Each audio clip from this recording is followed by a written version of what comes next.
contoh meninggal dunia, akte kematian kan berarti ya, itu berarti dari dinas terkait.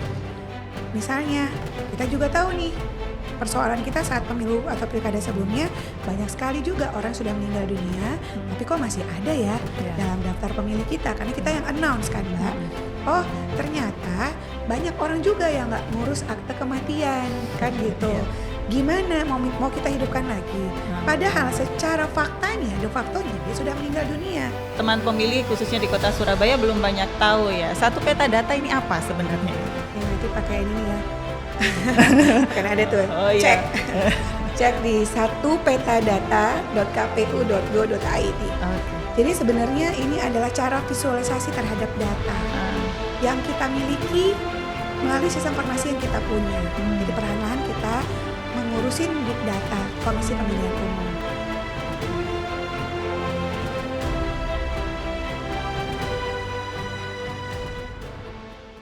Selamat pagi teman pemilih, apa kabar?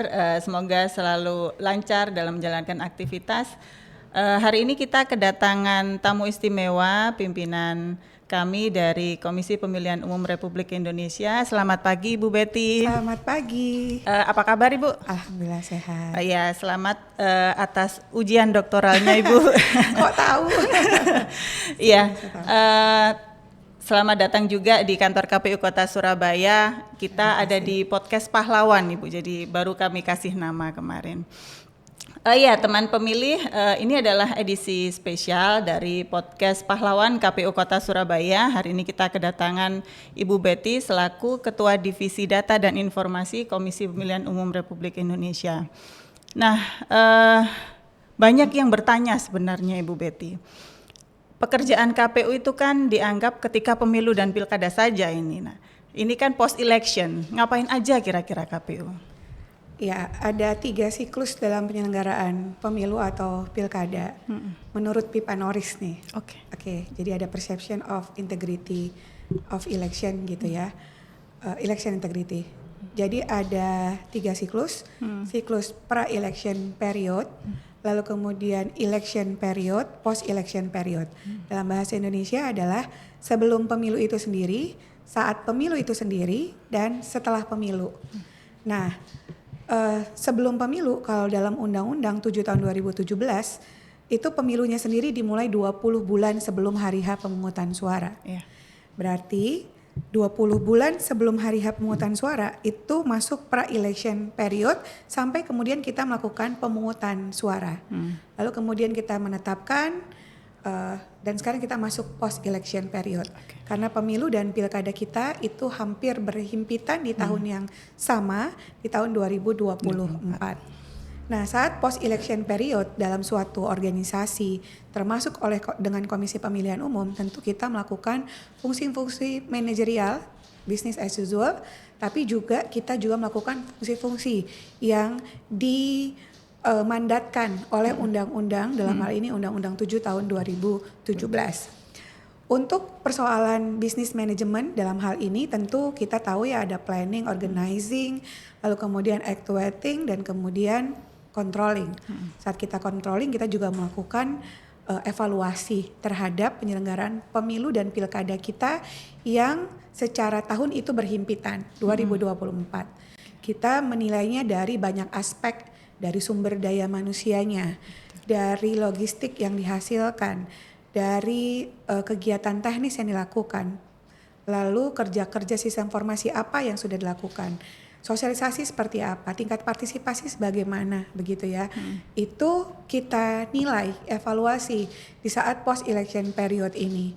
Tahapannya banyak, lalu kita rumuskan one by one, satu demi satu. Lalu kemudian ternyata dalam beberapa hal, sebagaimana yang sudah kita ketahui, kita ini kan masih punya banyak PR soal demokrasi substansialnya ya Mbak. Secara prosedur saya rasa kita sudah semakin membaik. Tapi PR beratnya juga adalah demokrasi substansialnya. Kenapa? Orang menggunakan hak pilih misalnya sudah tinggi nih di Indonesia.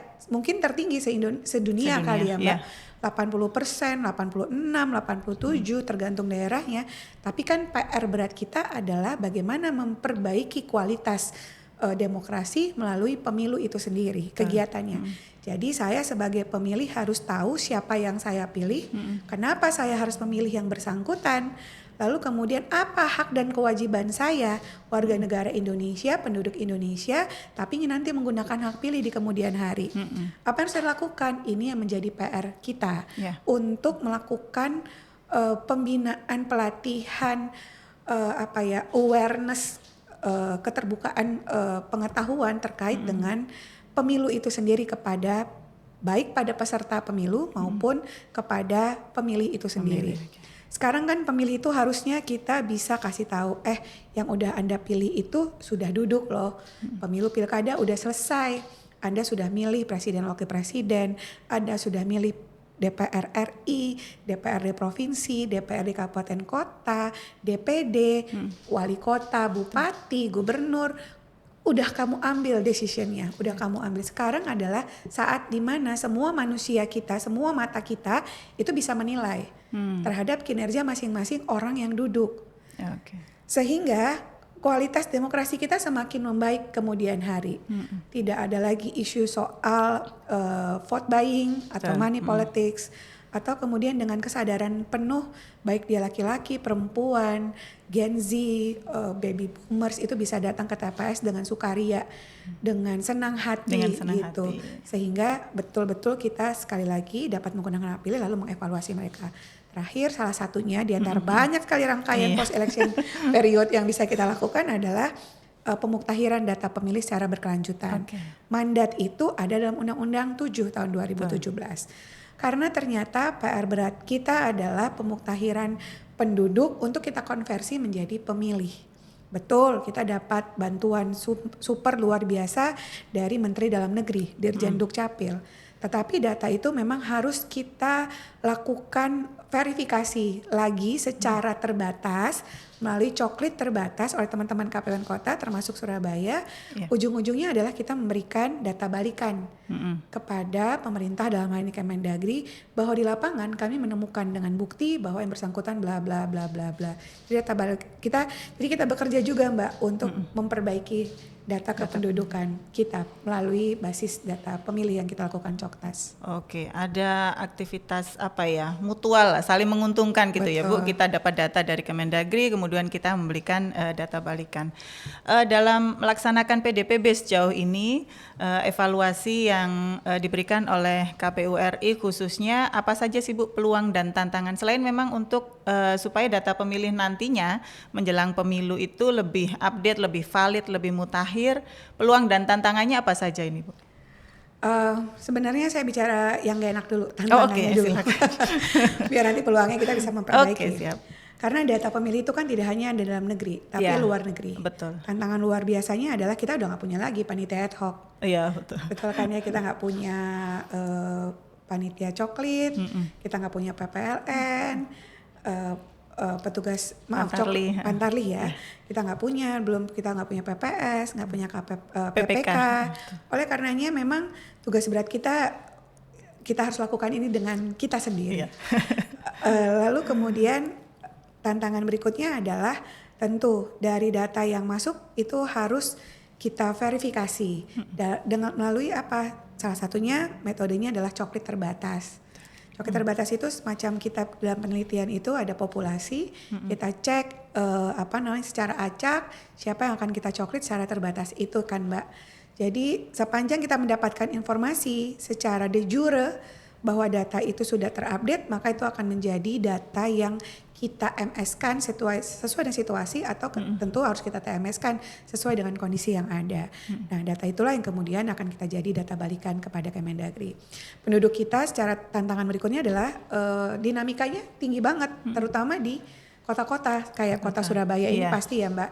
Apakah dia pindah dari dalam luar kota yang ada di sini, antar provinsi, bahkan mungkin jadi tenaga kerja Indonesia atau belajar di luar negeri. Jadi PR-nya adalah tentu tantangan itu kemudian jadi gambaran what should be done-nya, apa yang harus kita lakukan. Tentu kita nggak mau tenggelam dengan tantangan, kita harus cari peluang untuk perbaikan. Ternyata kita punya nih, kita punya Coktas, kita punya kinerja lewat sistem informasi data pemilih kita yang semakin hari semakin membaik saya rasa untuk ngelihat data kegandaan. Tiap hari saya kasih ini kan Mbak, kasih update nih Surabaya masih nih misalnya gitu ya. Betul. Sampai kemudian ya sudah dengan kondisi sekarang yang tentu kita punya banyak PR termasuk penganggaran, nggak apa-apa kita pakai teknologi informasi terlebih dahulu untuk melakukan komunikasi-komunikasi di lapangan, Mbak. Jadi beberapa hal memang itu ada nyata di lapangan, tapi sekali lagi kan alhamdulillah kita nggak kerja sendiri ya Mbak. Kita masih bisa berkoordinasi dengan pihak-pihak terkait, misalnya memastikan penduduk ini ada di mana, tentu bisa ke dinas Dukcapil di sini, atau walaupun kita sudah dapat data dari pusat. Lalu kemudian misalnya kita harus bekerja sama dengan lembaga-lembaga lain seperti Bawaslu boleh, peserta pemilu boleh, dalam hal ini partai politik yang masih ada begitu untuk ngasih masukan. Termasuk meminta partisipasi dari publik lewat cek DPT online .kpu.go.id.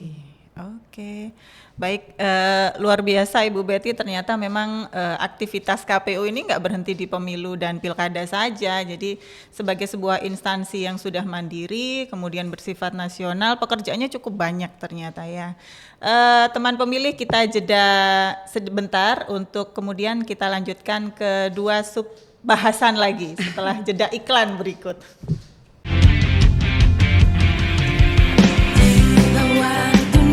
Untuk gunakan hak pilih kita, salurkan aspirasi bersama demi bangsa. Teguh percaya suara kita sangat berharga, menentukan arah masa depan Indonesia. Langsung umum bebas rahasia, jujur dan adil sebagai Oke, kembali lagi ke tema yang sangat menarik kita ya, mumpung kita kedatangan Komisi Pemilihan Umum Republik Indonesia langsung, jadi bisa berdiskusi langsung. Berikutnya terkait de jure Ibu, atau terkait dokumen kependudukan yang menjadi syarat mau memasukkan pemilih sebagai pemilih baru atau mau menghapus, itu kenapa harus de jure?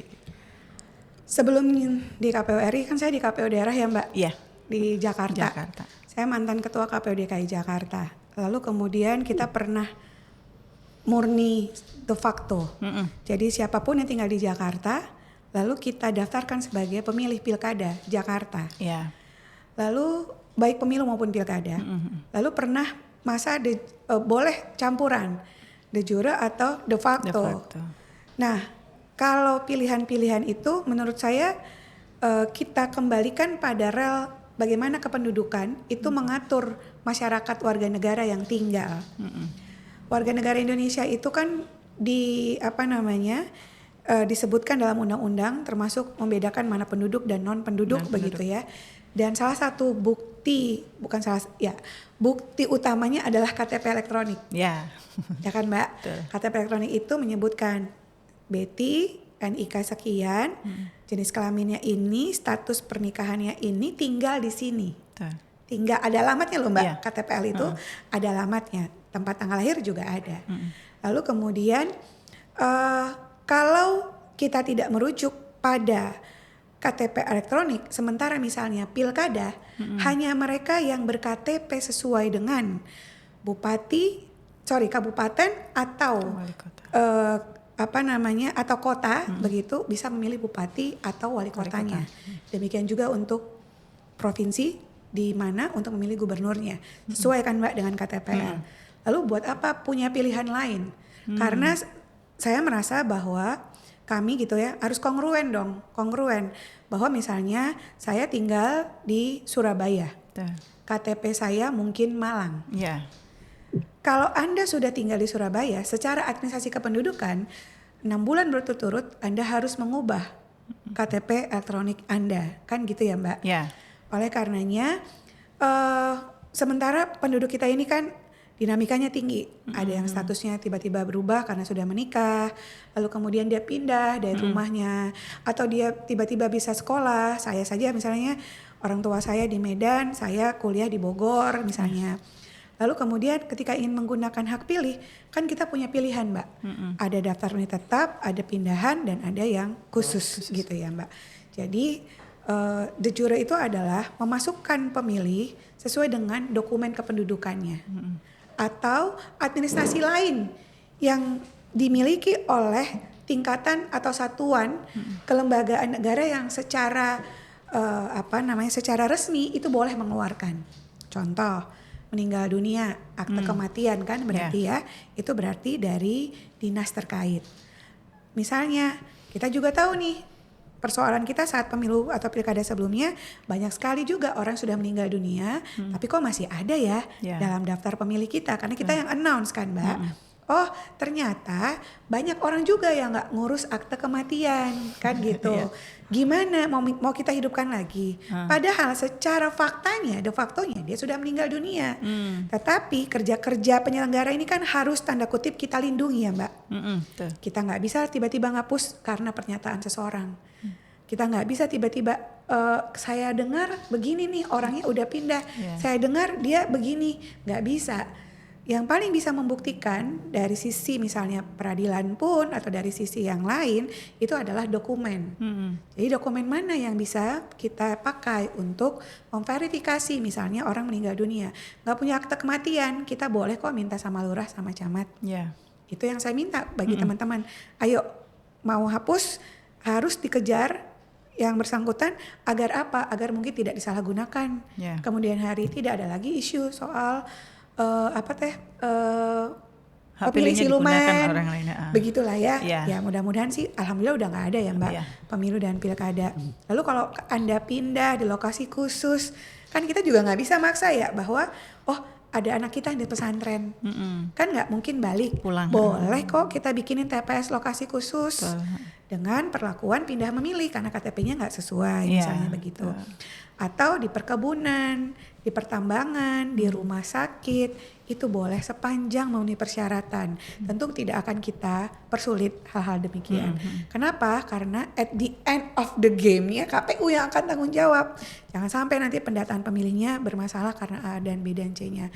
Oleh karenanya Komisi Pemilihan Umum sebagai penanggung jawab akhir tentu harus menyiapkan banyak hal, tools, cara kerja, tabrak data, itu cara kita sih untuk memutakhirkan data pemilih. Oke, jadi itu alasannya kenapa de jure ya disesuaikan dengan dokumen kependudukan yang paling kini atau termutakhir. Nah, memang tantangannya ini sebenarnya tantangan sekaligus solusi ya Bu bagi KPU sendiri karena membangun awareness masyarakat untuk updating data pemilih, data kependudukannya. Betul. Nah, perihal satu peta data yang mungkin teman pemilih khususnya di Kota Surabaya belum banyak tahu ya. Satu peta data ini apa sebenarnya Ibu? Nanti pakai ini ya. Pakai ada tuh. Cek di satupetadata.kpu.go.id. Jadi sebenarnya ini adalah cara visualisasi terhadap data yang kita miliki melalui sistem informasi yang kita punya. Jadi perlahan-lahan kita mengurusin big data Komisi Pemilihan Umum. Jadi data yang ada kita berharap dia bisa menjadi makna, punya arti, lalu kemudian bisa dianalisa atau dikembangkan oleh banyak pihak. Jadi di satupetadata.kpu.go.id itu kita bisa lihat Mbak mau tahu nih, karena itu peta Indonesia. Lalu kemudian buka nih Jawa Timur, dari Jawa Timur buka Kota Surabaya. Dari Kota Surabaya Mbak mau cek apa? Tingkat partisipasi, Mbak mau cek apa? Cek berapa jumlah pemilih laki-laki, perempuan, dari DPS, DPSHP, DPT. Itu kita announce kepada publik sehingga publik bisa memanfaatkan data itu sebaik mungkin. Tentu kita juga memperhitungkan perlindungan data pribadi. Termasuk misalnya hasil pilkada 2024, alhamdulillah 100% kan Mbak, itu kita bisa masukkan dengan bangganya ke dalam satu peta data itu. Nah sebenarnya itu cara kita untuk visualisasi terhadap data, sehingga orang-orang seperti kita, saya yang bukan orang statistik, yang bukan orang matematik gitu ya, bisa ngelihat itu dan dengan mudah mengerti apa yang terjadi, dan ini menjadi data politik, data pemilu yang terjadi saat pemilu dan pilkada 2024. Pelan-pelan nanti kita bisa tarik ke belakang sehingga nanti punya gambaran dari pemilu ke pemilu, pilkada ke pilkada. kita usahakan. Jadi kita harus optimis data yang tersedia mungkin nanti bisa jauh lebih baik melihat perkembangan. Mudah-mudahan ke depan juga akan dilanjutkan sehingga orang bisa membandingkan antara pemilu pilkada 2024 dengan pemilu dan pilkada berikutnya. Oke, berarti bermanfaat ya Bu ketika ada pihak riset misalnya kalau mau membandingkan pemilu dari pemilu itu data-datanya sudah tersedia sebenarnya tanpa perlu mengajukan ke KPU. Terakhir Ibu, nah ini sebagai di KPU dari 7 orang ada 2 perempuan, tapi Ibu memang yang paling lama ini ya dari periode 2022 sampai 2027. Nah, untuk menyeimbangkan kehidupan pribadi dan profesional di lembaga yang sebenarnya bukan lembaga politik tapi bersinggungan dengan banyak kepentingan politik, bagaimana cara menyeimbangkan itu? I'm still a woman. Oke. Saya masih seorang perempuan. Yeah. Sebagai seorang anak perempuan, karena mama saya masih hidup, alhamdulillah orang tua saya. Sebagai seorang istri dari suami saya. Sebagai ibu dari 3 anak perempuan saya. Tentu sebagai seorang pribadi, saya anggota KPU RI dengan embel-embel yang lainnya sebagai individu tentu. Dan sebisa mungkin kita menyadari bahwa saya perempuan gitu. Tapi secara agama juga kita dikasih tahu nggak ada yang membedakan kita laki-laki dan perempuan kan nggak karena jenis kelaminnya juga, karena kita punya derajat ketakwaan dan seterusnya, punya kapasitas dan seterusnya. Oleh karenanya selalu belajar setiap hari. Menjadi ibu itu kan pembelajaran setiap hari Mbak, karena anak berkembang dengan usianya, dengan tiap hari dengan kebiasaan yang berbeda. Menjadi seorang istri juga perkembangan tiap hari, karena sosok laki-laki yang kita tahu beberapa tahun sebelumnya berbeda dengan hari ini, tentu kan Mbak? Growing ya, healthy marriage ya gitu ya. Lalu kemudian sebagai anak perempuan dari orang tua kita kan semakin tua, mama kita karena papa saya udah nggak ada, tentu kan kita juga harus memahami beliau. Tapi saya terus belajar untuk jadi individu yang lebih baik gitu ya.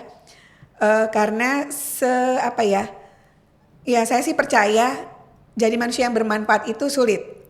Jadi manusia yang bermanfaat itu sulit. Tapi mengusahakan agar kita menjadi manusia bermanfaat, menurut saya itu cita-cita semua orang. Oke, luar biasa Ibu Betty. Terakhir Ibu, ada yang mau disampaikan kepada teman pemilih di Kota Surabaya khususnya? Oke, kepada teman-teman podcast Pahlawan KPU Kota Surabaya, tentu saya mengapresiasi partisipasi dari pemilih di Surabaya yang cukup luar biasa untuk tingkat kota. Lalu kemudian teman-teman kerja dari sisi penyelenggara pemilu, baik KPU maupun Bawaslu Kota Surabaya, terus bekerja dengan semangat, terus bekerja dengan penuh pelayanan bagi semua pemilih dan peserta pemilu di Kota Surabaya. Tentu kita akan melakukan yang terbaik untuk perbaikan demokrasi di Indonesia melalui penyelenggaraan pemilihan umum. Oke, terima kasih Bu Betty atas pesannya untuk teman pemilih semua. Terima kasih atas kehadirannya Ibu Betty. Sampai jumpa di lain kesempatan. Sampai jumpa juga teman pemilih. Kita akan ketemu lagi di tema-tema yang menarik di podcast Pahlawan KPU Kota Surabaya seputar demokrasi dan pemilu. Sampai jumpa. Sampai jumpa.